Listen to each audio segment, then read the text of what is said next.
Well, welcome everybody, and as you can see, we're here for the annual general meeting of CLCH. So welcome if you're in the right room, and if it's not the right room, we'll give you 2 minutes to find the other one. But I'm sure you're all here, and I have been so delighted to see so many people that we haven't seen for years except on screens, and to meet new people who were onboarded during COVID. So wonderful. Huge, huge welcome. I'm Angela Greatley and I'm chair of the CLCH board. My board colleagues are over here, and a bit later you got a chance to grill them. Oh, did I say grill? But also interim CEO is over here, and our current CEO is here, Andrew Ridley. So we're duly blessed with CEOs this afternoon. So formal welcome to our annual general meeting. Can I just say, unfortunately, there are 3 of my non-executive colleagues can't be here. 2 because of ill health and 1, unfortunately, because of a family bereavement. So they're all here, they've been in contact, they're wishing us well, but they can't be here. So delighted, first time in 3 years that we've been able to hold this meeting face to face. And well, it falls to me to give you some housekeeping rules. Right, there's no planned fire alarm, and so if it should ring, there are exits, and I think you can see they're all round the room. I don't think I'm asked to tell you where the toilets are. I think they're signposted as well, but I think that's the end of the housekeeping arrangements. I'm particularly delighted so many of our staff have been able to come. And I'm also delighted that we've got a number of stakeholders. Not a nice word, but it's meant very well. People who've got an interest and an involvement in our services have been able to come too. So, there are 1 or 2 formal matters that we have to attend to at an annual general meeting, and I want to cover the first of these briefly. For those who've seen them, I do need the formal approval of the minutes of our last AGM. So I'm looking to board colleagues. Are they accepted? Thank you very much. And there are a few more formalities later, and then an opportunity to ask questions and so forth. But that really completes the formalities for now. And as I move on to the next slide, here we go. I'm very glad that our colleague June Farquharson, who's Assistant Director of Population Health and Inequalities in North West London in the ICS system, has agreed to be our guest speaker here today. We've had a chat about it, haven't we, over a little while, which is that we are so committed to thinking about health inequalities, but to acting about them. And so to have June come today and share her thoughts with us is particularly important. And I know that you're going to find her presentation compelling. I think she's been kind enough to provide quite a lot of slides, and then you're going to talk to them, but they're available for people afterwards to consult. So thank you very much, June, and over to you. You're coming up this way. There's the clicker.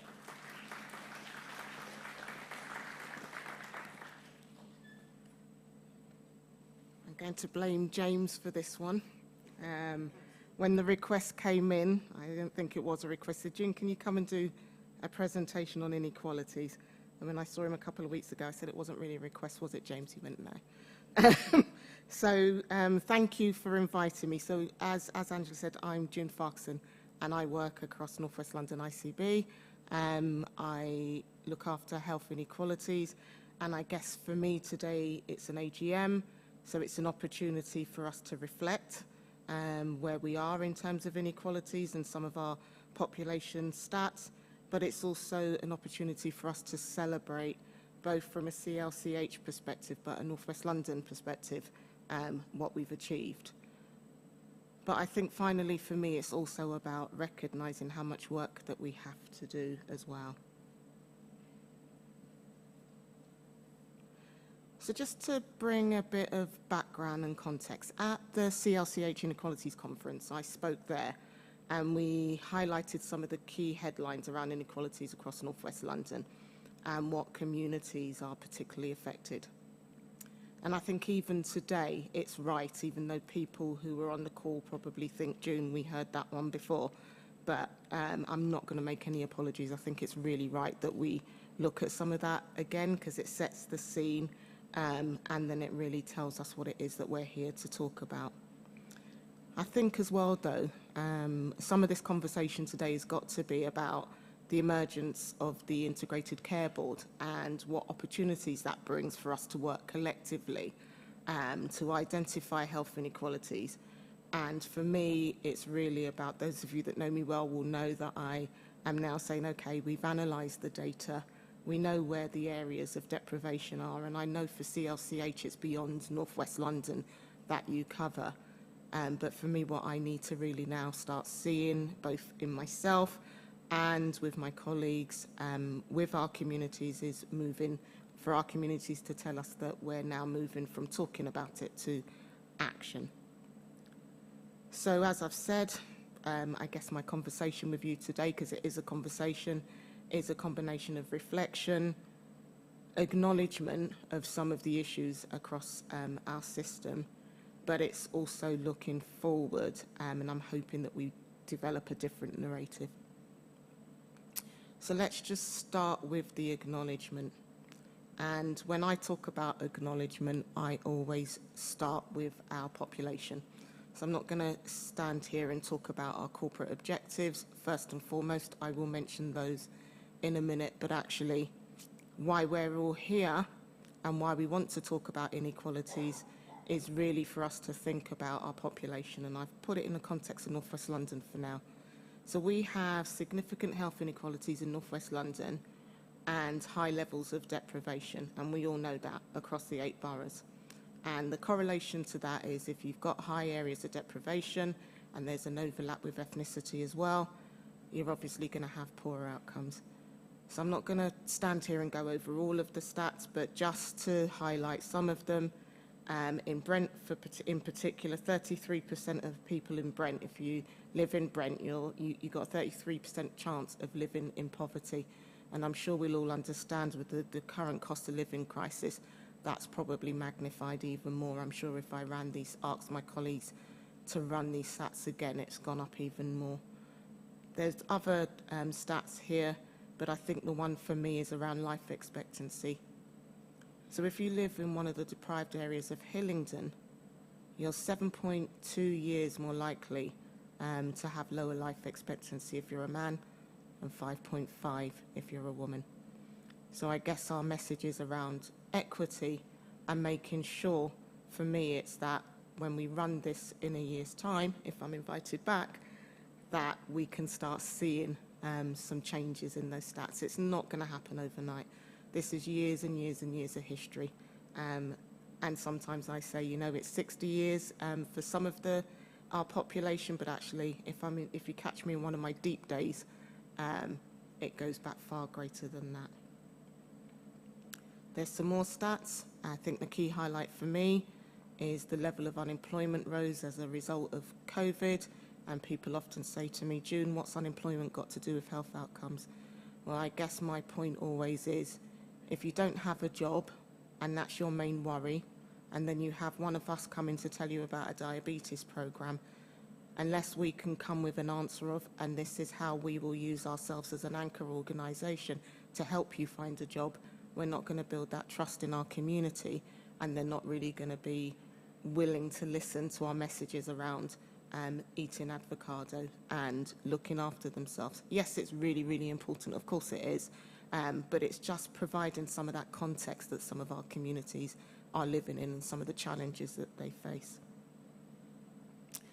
So, of course, corporate objectives are important, and I was really pleased to see as an ICB that 2 of our corporate objectives are really focusing on tackling health inequalities.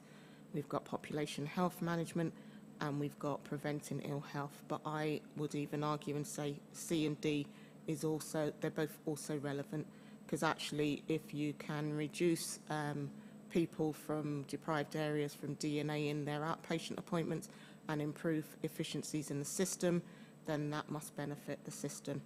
And also, as I alluded to earlier, if you talk about the broader economic and social development and those wider determinants of health, I think that's the whole package in terms of health inequalities. It's really important that that's there, because what that tells me is that that's a lever that all of us in this room should be using in a way to influence behaviour and reducing health inequalities.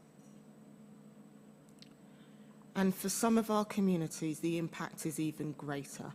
And when we look at this through an intersectionality, I'm just really pleased I said that word right, intersectionality lens, both in terms of deprivation and ethnicity, building trust is part of the solution. And I'm sure everyone in this room knows the impact that COVID-19 had on some of our communities.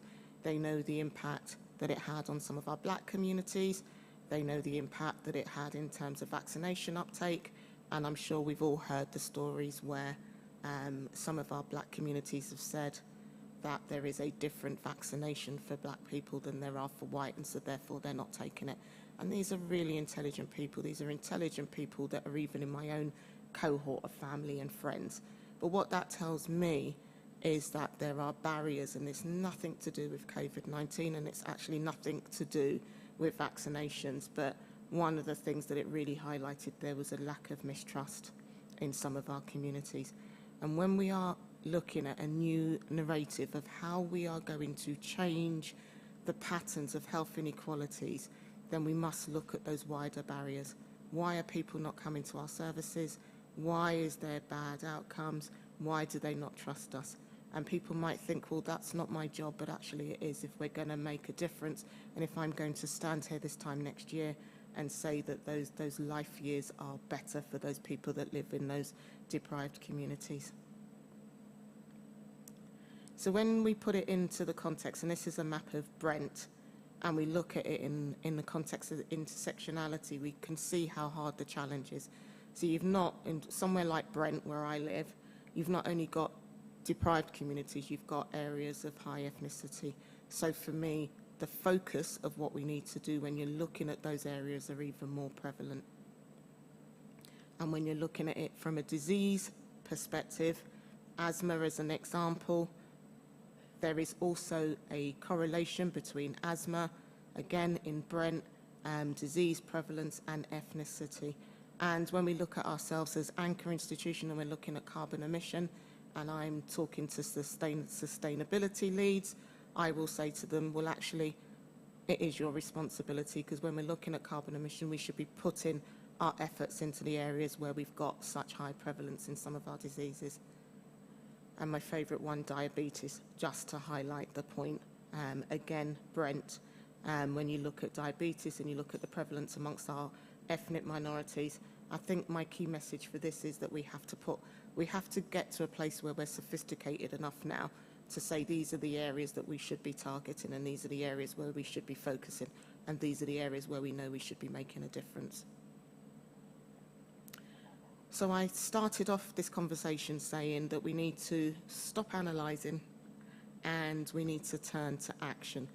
So just to move it up a pace and start looking at some of our achievements so far, we've got an Nhs England Framework. For those of you that are not familiar with it, it's called 20+5, and what that does is it gives us an opportunity both as a system, but for you as a provider to really start doing that in a systematic way, really start thinking about where do I start. And what Core 20 does is it gives you 5 clinical areas that we can focus on, from maternity to early cancer diagnosis. It also gives you that framework that says use your data and highlight the 20% of your deprived communities and understand what they're suffering from, not just from a health perspective, but some of those wider determinants. And then the bit where I really need to get a hobby, because I get really excited about, is the plus bit. And what that does is that allows you as a provider, but also the boroughs, with some local flexibility for you to engage with your population and ask them what matters to you in terms of barriers to effective health outcomes.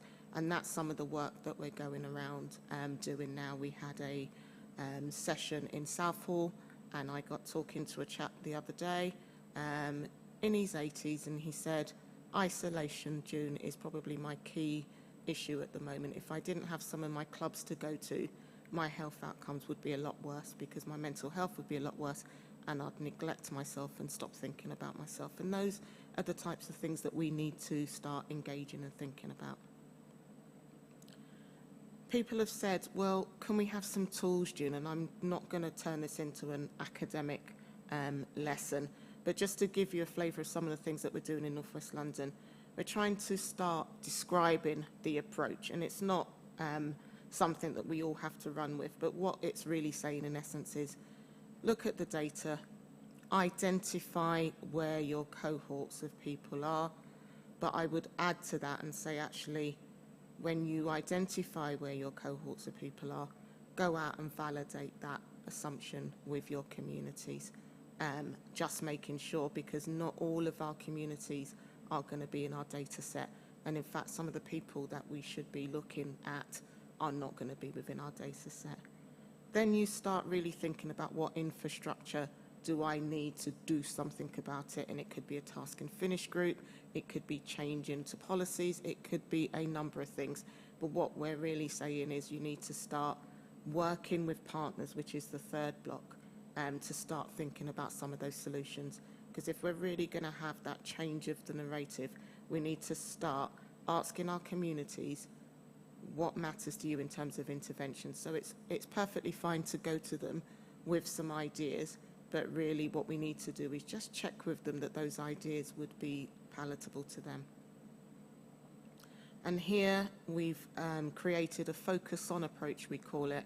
I'm more than happy to talk through teams on this. It's really just about, as I've just said, find the data, open the conversations with our communities, co-create the ideas and the ways forward. But for me, the most important thing is look at the impact. Know how you're going to measure what good looks like. Look at the impact, and if it's not working, be brave enough to say, do you know what, this is not working, let's try something different. And I think that's a really good leap in the right direction for us culturally. So here's some of the metrics that we're looking at the moment. I've asked all of our programme leads across the ICB not to create new things, because I think sometimes that ends up with resistance of junior asking us to do more and we're already doing more. And I've said what you should be doing is, in your everyday work, just apply that inequalities lens and cut the data for me by ethnicity and by deprivation and let me know what it says. For some people, they've come back and there's no changes in terms of equity, and that's fine. Leave it alone and move on to something else. But for some areas, we found there are variations. So one of the examples is we asked the elective care team, and this is still work in progress, to look at DNAs, and I know Clch have done some similar work as well. And what we found was that when you applied it to that Core 20 rule, that there was a significant number of DNAs in terms of socioeconomic quartiles, but not only that, also in terms of ethnicity. And what we've done is we've set up a task and finish group, and I was talking to some of my colleagues earlier, you know, just to try and find out, is it language barriers? Is it lack of trust? Is it because we're sending text messages and people have brick phones? We've asked primary care to join us in this conversation, because actually it could be that people have walked out the GP surgery and are not even aware that they've got an appointment, and then an appointment lands in 6 weeks' time and they don't know what it is. But I think my message here is there is a variation. We know that there's a variation. We found that there's a variation by just running that simple data and just applying that deprivation and that ethnicity lens. And we've got some really good people in the system that are working our way through it and trying to find some solutions. And what I would want to see, and if people want to know what I think success looks like, is when I can take a paper to our ICB board with some recommendations in terms of either changing some of our policies or changing some of our procedures in how we apply this to some of our population, and then track again to see if that 52% changes over time. So turning to Clch, these rules, you know, and this process applies to all sorts of things. And I was talking to some of my colleagues that are in the audience around some of the examples that you guys should really celebrate and acknowledge. So you looked at interventions, and sometimes they're not always the obvious ones. They're not always the diabetes. They're not always the coronary heart disease, but speech and language therapy. I'm not going to do this justice by talking through it, but it's the same essence. Go with your hunch, have those conversations, feedback, and let's do something about it. And for CLCH, there was another example of picking up some of those hunches during breastfeeding week and looking at those variations and thinking, do you know what, that we have to make that extra effort for some of our community just to make sure that we bring that equity back up to the level that it should be at. So this is also applying to homeless as well. And I think my key message for that is, I'm sure you remember just a little while ago I said the data doesn't always tell us everything. And sometimes we run the data and it will just come to the big ticket items. And I'm working with our homeless team across North West London to really get an understanding of what deprivation means for this population in terms of the repeat admissions, in terms of the integration or lack of integration. And I think that this will be even magnified during the current crisis. But I think what this message is that it's not always the low-hanging fruit. Sometimes we shy away from some of those challenging areas, and I think we have to get into that mode now where we're actually looking at areas such as homeless as well. So as a trust, you have an opportunity, and I would say this, and I'm really biased, but you've got fantastic anchor lead, Charlie, and his team. Charlie sits with me on our ICB anchor steering group, but as a trust I've also seen the brilliant work you've done, and really it's about supporting the wider determinants of health. We are a huge employer, the NHS and local authority, and actually we should put our money where our mouth is and make sure that we have structured plans in place. And I know for CLCH, in terms of recruitment and retention of local people and making sure that as much as we can our spending power in terms of procurement aligns to our local populations. One of the things that we are really passionate about is understanding that barrier that structural racism brings in terms of effective health outcomes, and we've set up a race steering group, and I was there this morning, and the three things that we were looking at this morning was late diagnosis for cancer. So why are some of there was a Guardian newspaper article a couple of weeks ago that said that you are much more likely to be late diagnosed with cancer if you come from a black minority ethnic population.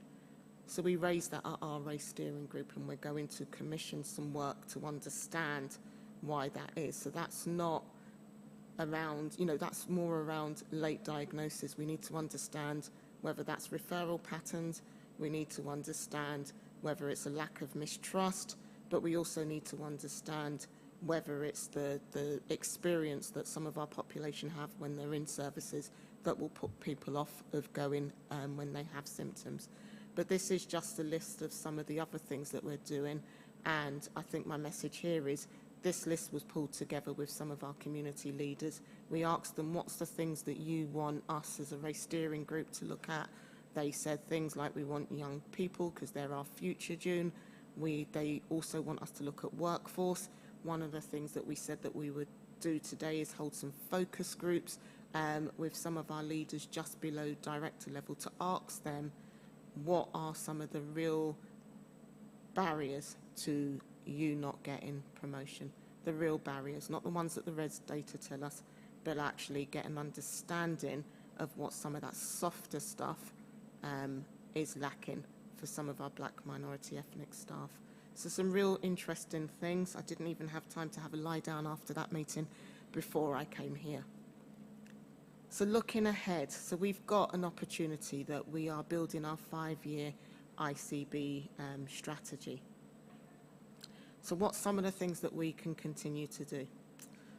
So us collectively, and I mean every single one of us, we've all got responsibility to hold our system to account. And some of the things that we'll be doing is making sure, and part of my job, very rewarding job, is to make sure that inequalities is not a project. It's got to be a golden thread throughout everything that we do. But I also know that that's a step cultural change, and it's going to take time. So some of the other areas that we're looking at is adult referrals to long COVID services. Is there any disparities with who's being referred? Childhood asthma, mental health and health checks, and as the one I said earlier, around outpatient appointments, but also looking at emergency attendances by ethnicity and by deprivation, and see what story that tells us. People often say to me, what does good look like then, June? And it's not always about data. So I guess for me, just in summary today, from my perspective, it's about having different conversations with our population. What matters to you, not here's what we think matters to you. Recognise key to building respect and credibility and trust is, like in every other thing that we do, it has to be earned, and then we can co-produce. So before we all run out and say that we're going to co-produce with people, we have to have that credibility and we have to have that respect from our communities, and that's going to take time. But we also have to recognise that actually that wealth of solutions is within our communities that we serve. So we just need to ask them. So breaking down the data, and James and I had a conversation about this a couple of weeks ago, and respecting cultural differences is a key component for addressing some of those wider determinant barriers, both in terms of access, outcomes, and patient experience. How people have arrived in this country, whether they were born here, how they're brought up, how they perceive that lack of mistrust. As much as we can't drill down every nuances, just having a general understanding of that people are different and will have different expectations really goes a long way in how we can develop services in the future. Perception, I think, from personal experience, plays a key role in how we deliver health services, and we need to address and challenge some of those perceptions. And I'm going to say this word one more time. Intersectionality has to be recognised for a number of protected characteristics, and this needs acknowledgement when engaging, so one size doesn't fit all.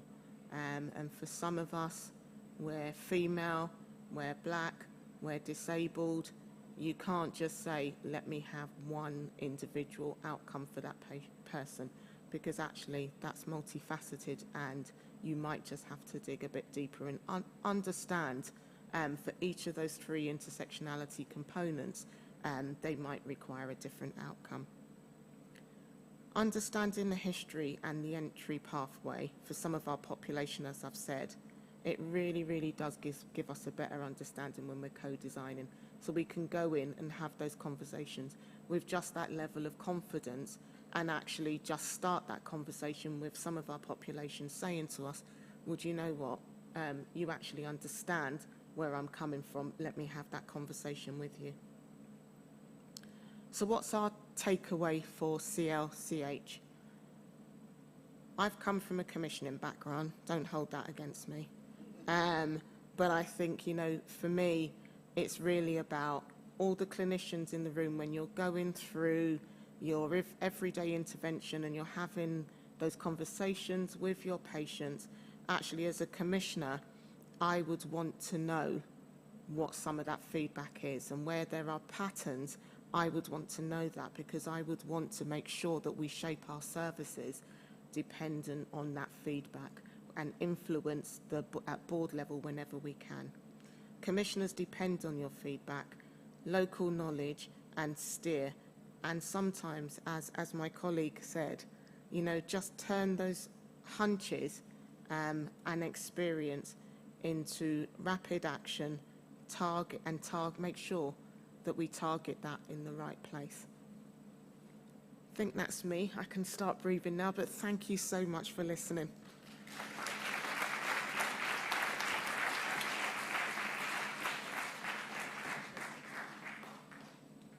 You didn't really do it in one continuous breath, did you? I hope not. That was terrific. And I think one of the important bits that you were talking about right at the beginning, because we're based in northwest London, your examples are really live, but everyone from every division can find those same questions and their populations. So I think that's been terrific. And I can't thank you enough, and I hope you'll come back and talk more with us. I'm now going to turn to introducing our interim chief executive, James Benson, who wants to do some reflections on the year. So over to you, James. Thank you, Chair, and June, a really personal thanks. It was a genuine ask, although I did need to twist your arm, but I think it's very important, and I was reflecting with colleagues before. It's not just our clinicians, I suspect. It's all of us. I'd like my finance team to actually understand the people that we serve. I'd like the estates team, I'd like all of us to be able to describe 3 key things in their populations that we need to change. We move from an organisation that does things to an organisation that actually understands what we should be doing. So a very big thank you for coming today. I would just like to start with a general opening around, hopefully today you'll understand the great work of the Trust, and you'll see on your chairs our Community Matters, which has been a big piece of work that's reflected on what the Trust has managed to achieve. I'm really pleased to draw out some of those highlights for you today. But I'm going to start with my first thanks. And my first thanks is to our service users and the people that we serve. If you think about the year 2021-2022, we're in the height of COVID. Our patients dutifully, carefully accepted the changes that we needed to make to deliver care during probably one of the most challenging years of the organisation. And I think it's right that we thank them for accepting some of those changes and working with us to deliver care. I'd also like to thank our volunteers. Without our volunteers being present, we would not have been able to do some of the things that we managed to achieve. From those volunteers who are greeting our patients as they entered into clinics, from those volunteers who were driving our district nurses around, it made our life as an organisation much better. It's a real privilege being the interim chief exec. And all of a sudden I'm feeling very emotional about this. I have seen this organisation grow over a number of years, and it is a well-run and caring place. I would like to extend my thanks to the board for their support, their friendship, and the things that they have taught me. And I really wanted to think about what the last year has meant as an organisation, and the fact that we have been able to be a resilient organisation through COVID. My personal thanks to you, Angela, as the chair, for your wise counsel, your incredible support, and your steering the board through some very challenging times. I'd like to welcome new board members. So we have Dr. Bina Rawal, who has joined us as a non-executive director. I'd like to welcome and thank Kathy Walker as our interim chief operating officer. Being a chief operating officer is not the easiest job, but well done, and thank you for being here. I'd also like to welcome Jenny Greedshills, our new Director of Finance and Corporate Services. And it's with pleasure that I am welcoming Dr. Nikki Kemp as the new Chief Medical Officer of this organisation. I'll be recommending her appointment to our Remuneration Committee when we next meet. It would be remiss of me also not to thank 2 colleagues who have left the organisation, Mr. Mike Fox and Dr. Joanne Medhurst, for their leadership and support over the financial year that we are discussing. But it was a remarkable year, and there's great examples of personal commitment that has enabled us to continue the essential work that we deliver as a trust. I know that all board colleagues would want to join me in expressing their gratitude for the resilience of our staff, their dedication to the restoration of services, and supporting the wider system. Recovery has been complex, and our waiting times have been a challenge. the demands have been relentless across the whole of our operating area, from Hertfordshire all the way through to London. Just a few months have passed since the establishment of our integrated care boards and the integrated care systems in which they work. And during that time, we have experienced extreme temperatures, growing pressures on services, and the continued impact of COVID infections. We will, however, seize those opportunities of trust and, through system working, provide the support to our diverse populations, no matter where they are, and deliver on our mission to work together to give children a better start and adults greater independence. Our annual general meeting is a look back on the reported year of 2021-2022, and it seems quite a long time ago. But as an organisation, we remain strong both operationally and financially, and we are progressing our ambitions as an effective partner across all of our integrated care systems and local partnerships. None of this could be achieved without the work of our staff, including those that have left, those that have retired during the year. Our geography, as we all know, includes Hertfordshire and 11 London boroughs, with some 2.8 million residents. In August 2021, we welcomed new staff from Brent and Harrow into the Trust and joined our Ealing colleagues in our new Outer North West London division.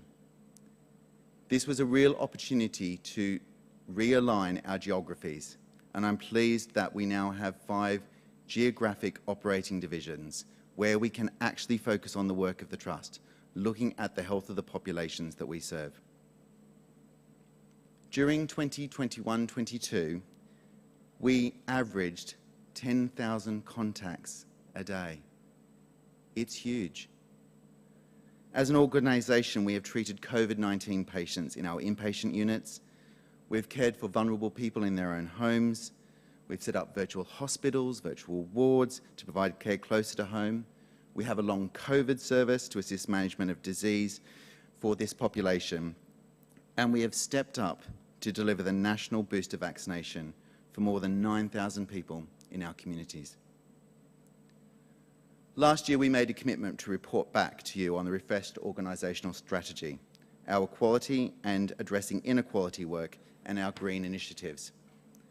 You'll note some of that in the magazine that's on your chairs. I'm confident that we've worked well in partnership to deliver against these organisational strategies.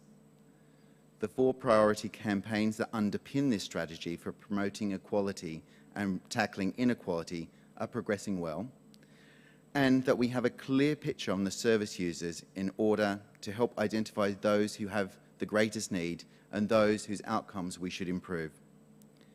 Together, I and board members remain entirely committed to reducing this inequality.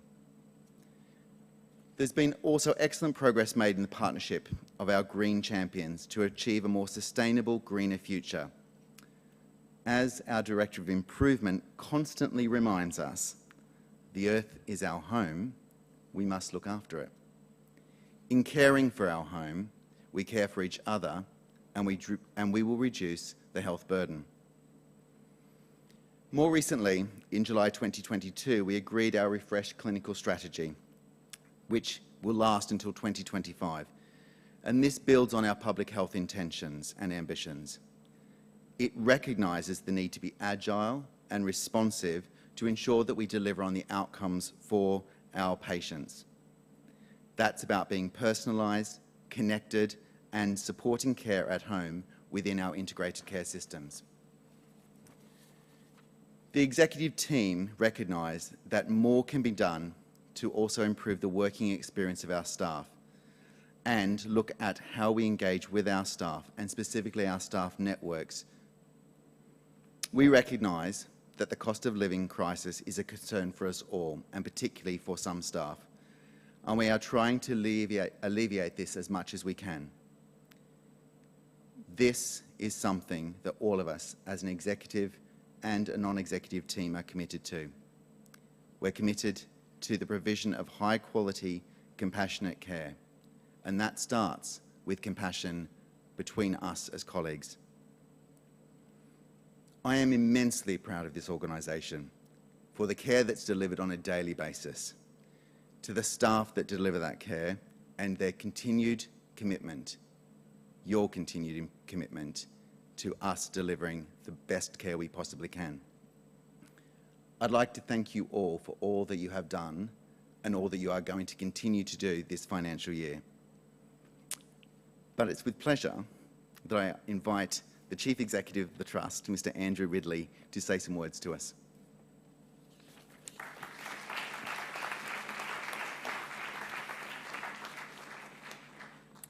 Thank you, James. I intend to be very brief. It's 6 years, 6 years this week, actually, since I had the honour of becoming Chief Executive of CLCH.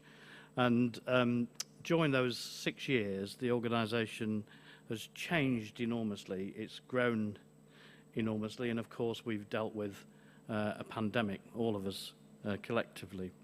But throughout all of that time period, CLCH has been and remains, in my humble opinion, an excellent organisation, well run, that delivers compassionate, high quality care. And I can't tell you how proud I've been to be the Chief Executive. CLCH provides essential services to thousands of adults and children and families across all 11 London boroughs and Hertfordshire where we operate, with at its core supporting people to live independently, not in institutions, but to live independently in their homes and in their communities. So thank you very much for giving me the privilege of being your Chief Executive, and thank you for everything that you have done and continue to do for the organisation.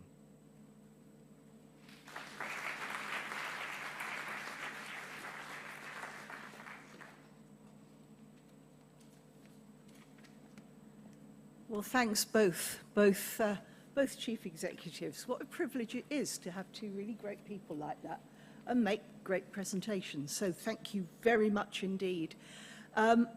We've had a brilliant contribution from June, some very good words there, and now I'm going to invite you to the most exciting bit of the day, which is to receive the annual report.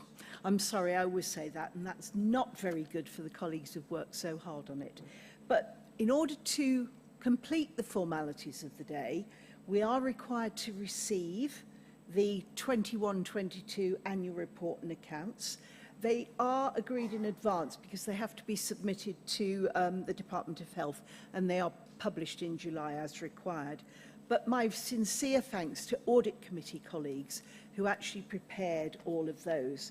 So what I'm hoping now is to get some nods that we've received the annual report and accounts. Thank you very much. And that is the end of the formalities. But there is a bit of time now for people to ask questions.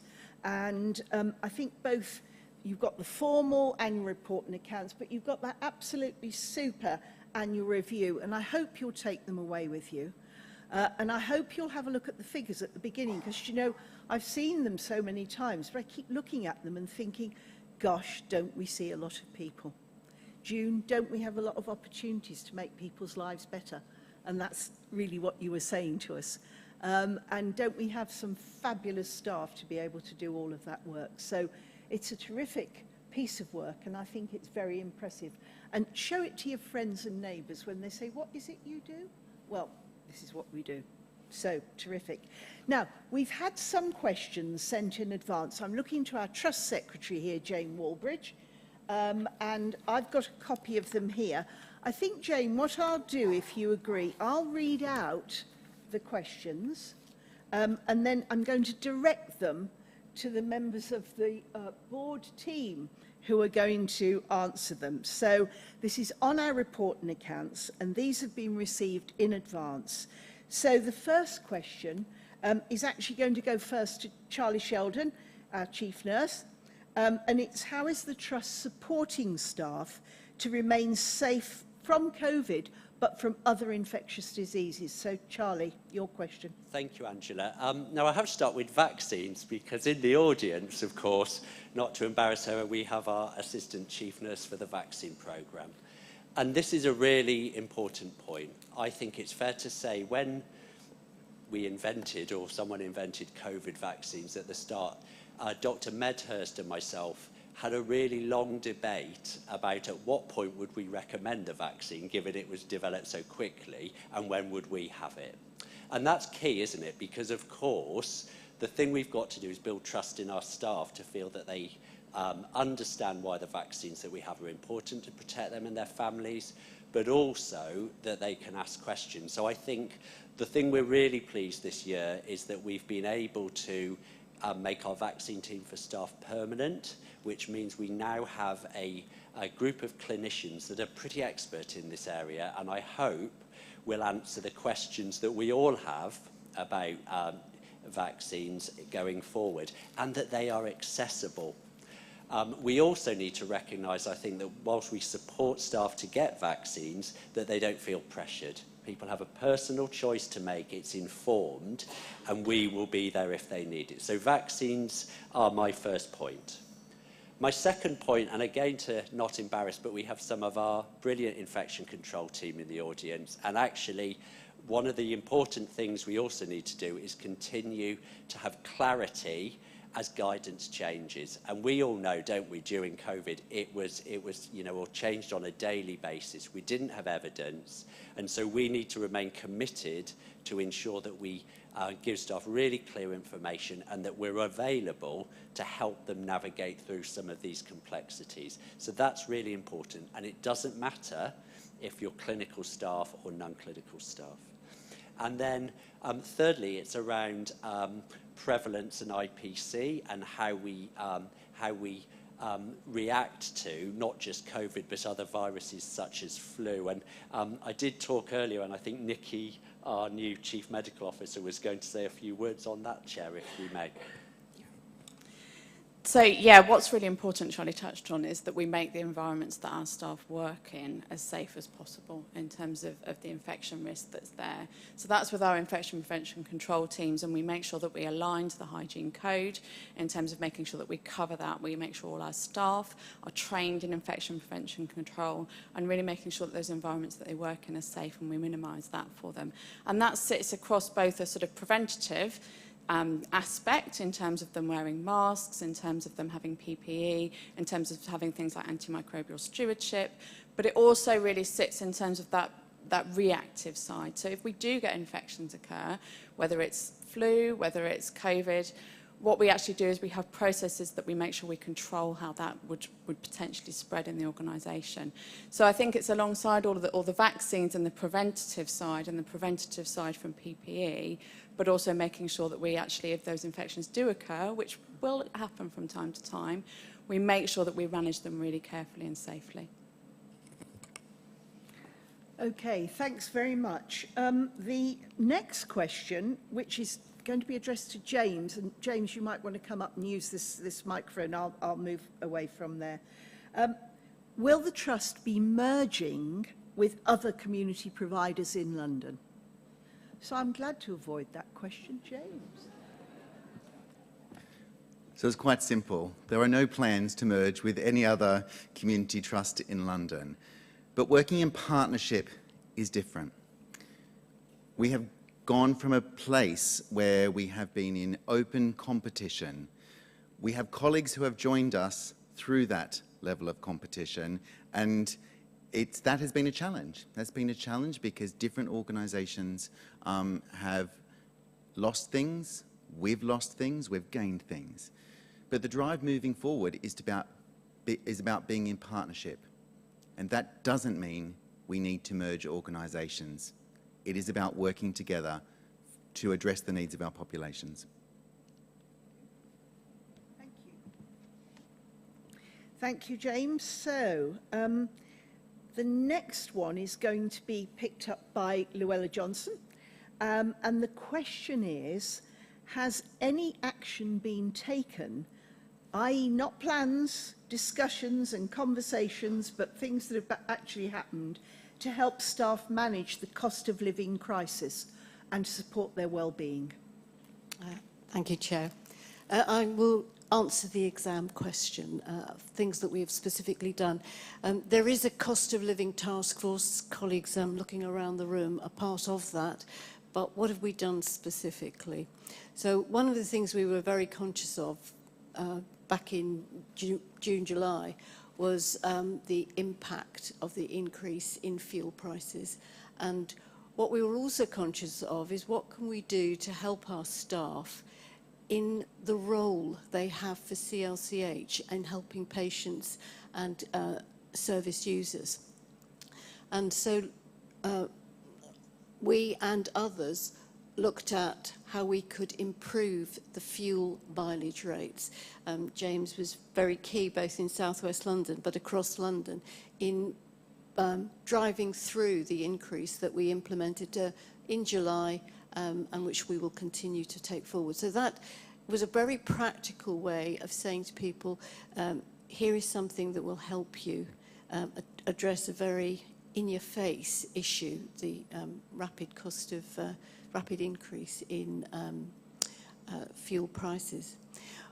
What we also looked at, again, to help staff in their role, was that some of the practicalities of just their well-being, being able, and it might sound very simple, but it's not always easy to do, just being able to get a cup of tea or a cup of coffee and just some refreshment during your long and busy day.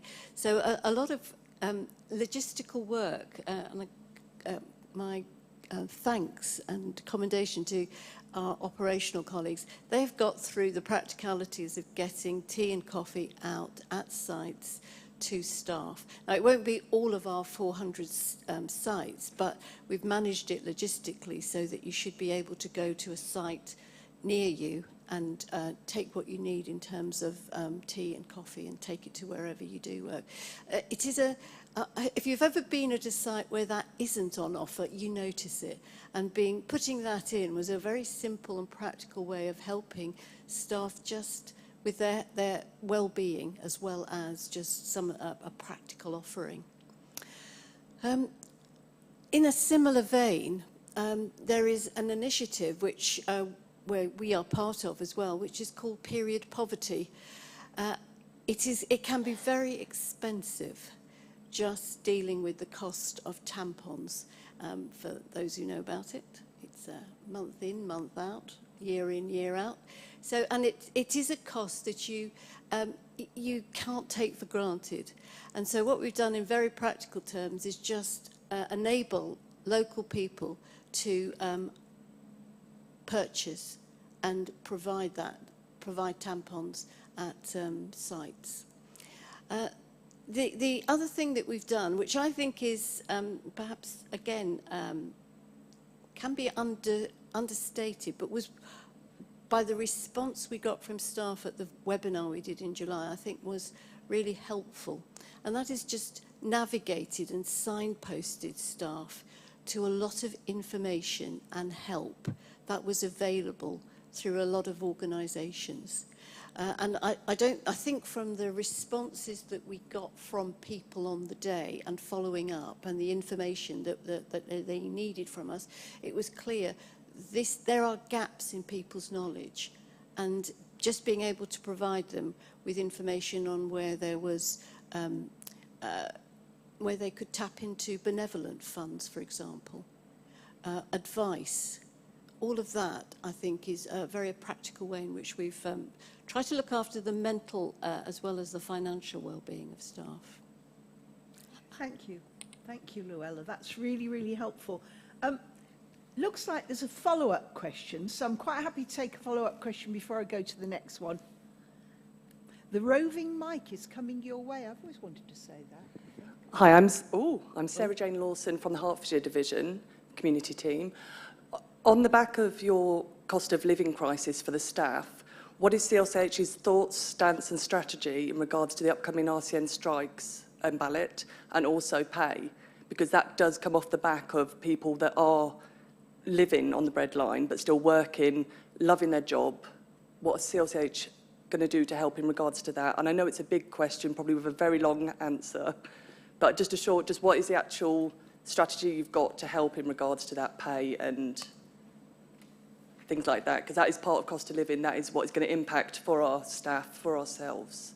In regards to petrol, that was fantastic when they did sort that out, but there's still the pay. At the end of the day, if someone comes to work for 12 hours a day and still doesn't have enough to put petrol in the car, to buy their food, you know, and do that, what is CLCH's strategy to be able to help and support that? Hang on, we've got a mic coming. It's because I'm a wicked person. We've got a mic coming, and also, I didn't know, Llewellyn, whether Kathy might want to make an operational response. I was going to say, that was a broad question I was going to ask for anyone that wished to. Okay, right. Well, Sorry. so, as you know, the pay award is a national pay award.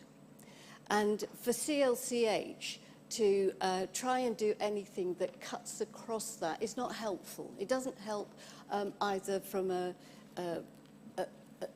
management side or a staff side. Nobody knows where they stand. So there are national pay negotiations that are taking place, and those are trying to take into account some of the impact that the cost of living was felt, perceived to be having on lower banded staff.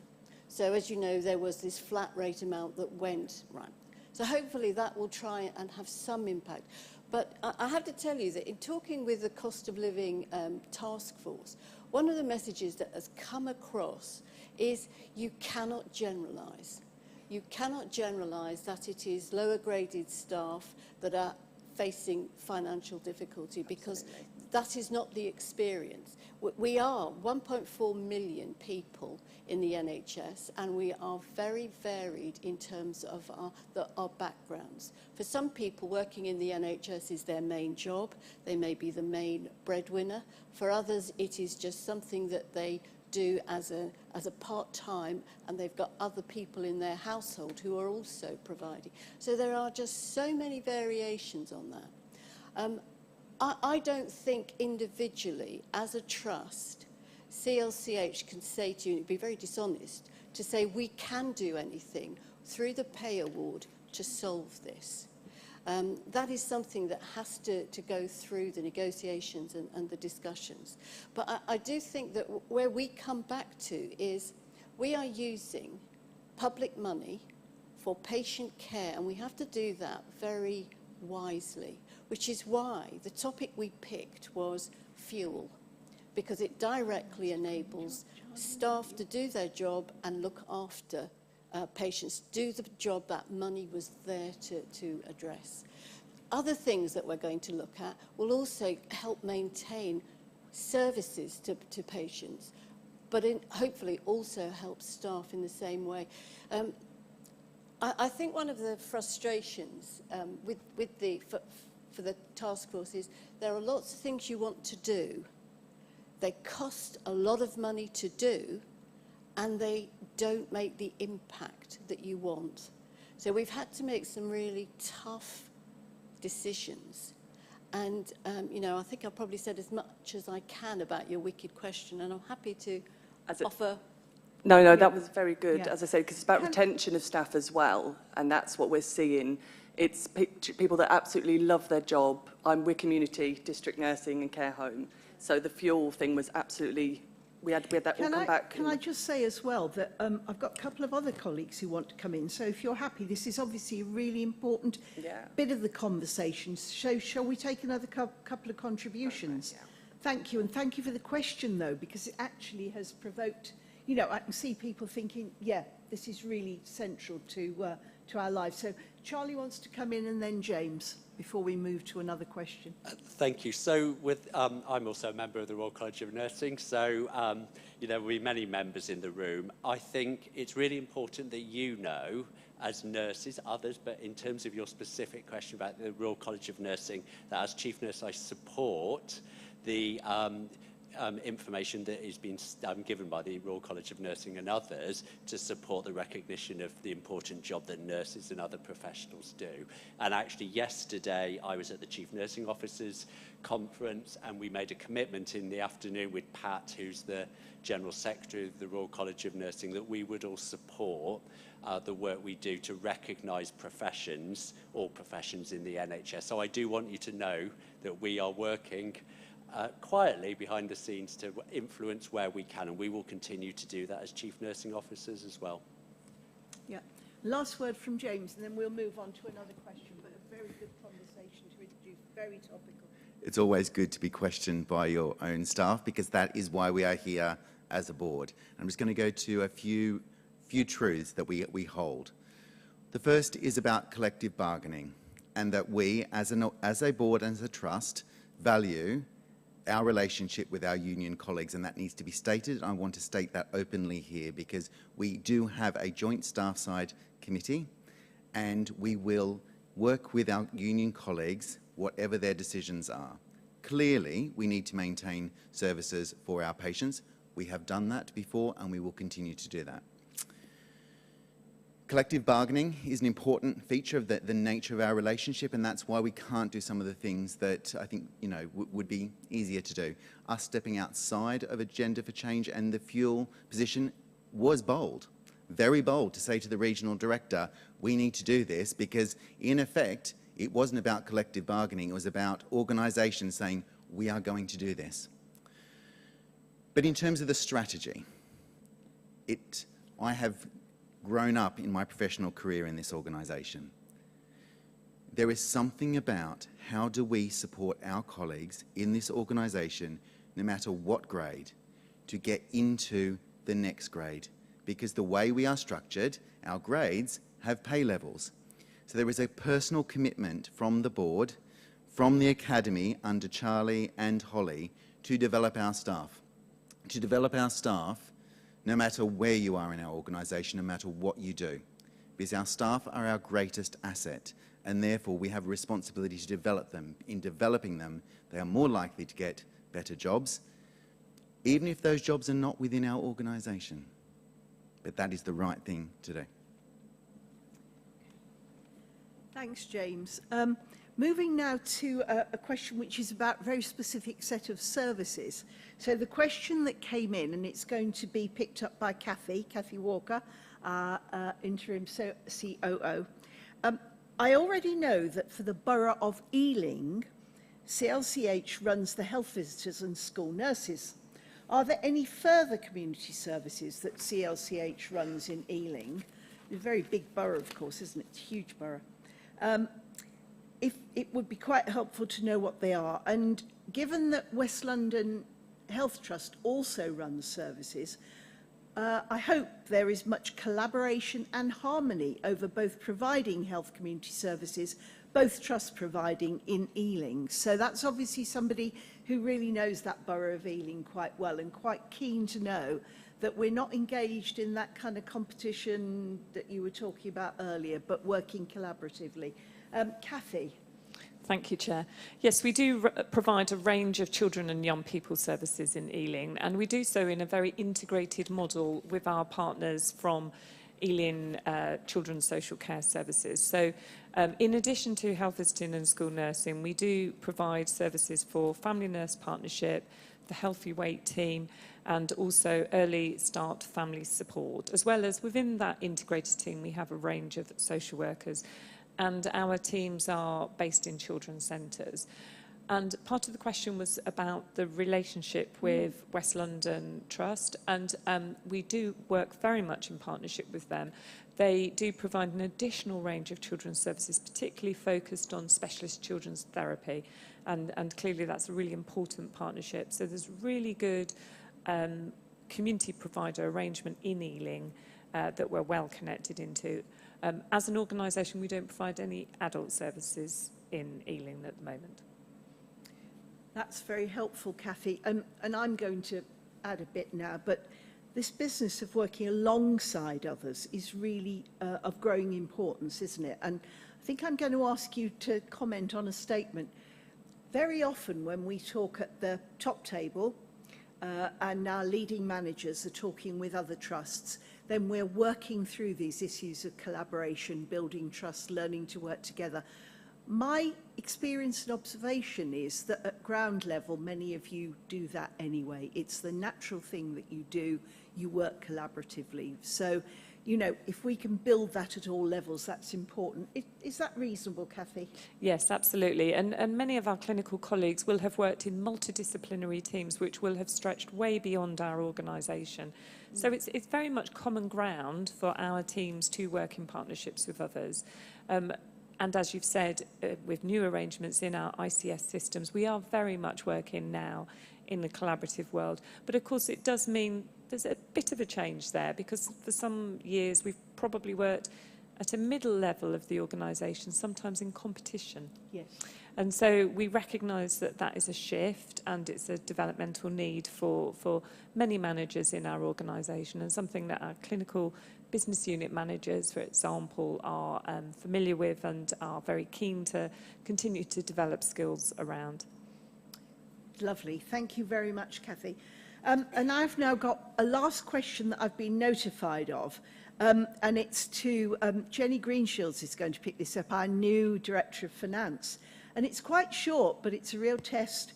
Cash rich and asset poor, question mark.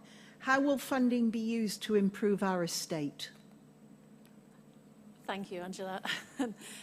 Yes, a very short question, but just to explain to people what I think this is actually referring to. If you look at our accounts, we had at the end of the year £95 million worth of cash, which in the private sector, if you looked at that, you'd say, well, why is that cash not working for you? Why aren't you investing it, and why aren't you spending it on capital assets, which is what you would normally do if you were in the private sector. Unfortunately for us in the NHS, we're only allowed to spend the amount of capital that Nhs England tell us we're allowed to spend. So we get given every year something called the capital resource limit, and that limits the amount of capital we're allowed to spend. And that applies actually not just to us, it also now applies to foundation trusts. In the old days, foundation trusts weren't restricted in that way, but we are all now restricted to the level of capital resource limit that we're given. As a result, we have a lot of cash, but we can't spend it, which is unfortunate. So what we do need to do is we need to work it with our partners, not just the local authorities, the other NHS organisations, the ICB, but probably with our partners such as Capita going forward to look at different ways of investing in our assets or improving our assets. And that's something that we're going through that process at the moment to see what it is that might be available to us. And it's quite a lengthy process. It's not an easy process because there's not something that's enabled through via Nhs England, but it's certainly something that we're looking to do. But I think, Jenny, it'd be fair to say, although you can't do that direct transfer because it's not allowed in the rules, the question of how good our estate is and how useful is right at the top of your new agenda, joining us. I heard you talk to me about it the other day, so I know you're going to say yes. It is absolutely yes, and I'm trying as much as possible to get out and see as many of those assets as I can to see what it is that we need to do going forward, yes. Yeah. Thanks very much. Now, that's the end of the notified questions, but we've got a couple of minutes. If anyone from the audience wants to ask a question, you might even have thought of something that you want to pose back to June or a suggestion to take something away. Very happy to have any suggestions or any other questions. One over there. Well done. I don't know whether our mic can trot over there. The question for June. Sorry, June.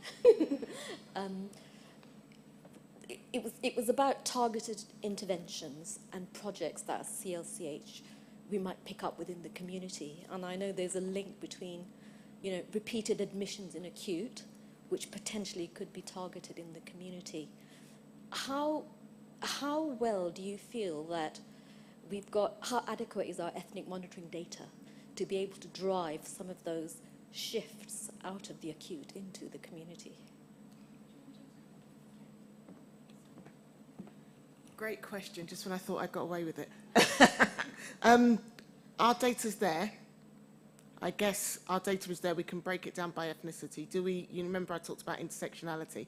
I think we need to go further now in terms of the interventions that we need to plan. But I don't think it's just about the data. I think it's what's it telling us? Because I, personally have been in too many meetings where we, those maps that I threw up, the heat maps, and we'll flash them up. We know where our areas of deprivation are, but what's it telling us, and what's it telling our staff, both clinical and non-clinical, what we expect them to do about it. So do I think we can do more? Yeah, we need to break that data down, because sometimes it's not huge numbers, it's small numbers of people. We need to also validate that with our communities, because even though our data might say June, you're Black, Afro-Caribbean, that doesn't, when you're looking at interventions, that doesn't really mean much.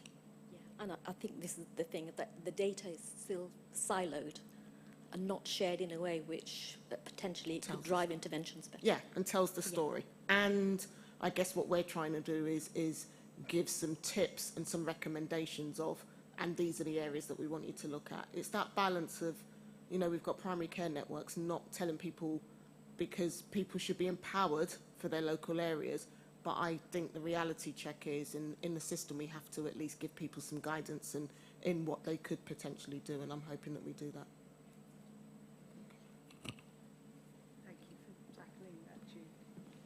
Well, I think we're drawing to a close now, and I want to say many thanks, and I'm going to come to those in a minute, but I wonder whether you noticed that one of our volunteers took that microphone over there, and I just wanted to say that there's a brilliant stall out there. I know you've got your volunteer T-shirts on, but one of the things that I think we hadn't thought about enough, can I put it that way, until we saw what happened with volunteers during the pandemic. So don't forget volunteering. And can I thank you two particularly, wearing your T-shirts and coming along. So I do want to thank everyone for giving up your time. I hope you enjoyed your luncheon, but I could see it was the conversation that was the most important. It's a really important event in the calendar of the Trust, and it's been terrific for it to be in person. And something I shared with a number of people earlier, the reason the room's so big is that we weren't quite sure whether we might not have to all sit 2 seats apart, because we weren't sure what would happen. Not your fault in infection control. We were just trying to plan ahead. But here we are, and actually we've made use of this great big space, and I think we've had great time in here. So thank you all for coming. And just a word from me. I am immensely proud of being the chair of the organisation. I thoroughly enjoy it. I'm absolutely full of enthusiasm for everything that we do. I hope that next year at your AGM you have an even better report. This is my last year. My term of office comes to an end, so I won't be here with you. But I know it's going to be even better. I don't know whether it'll be a bigger room or it'll be Wembley Stadium, but maybe not. But thank you all for coming, and I'll close the meeting now. Thank you.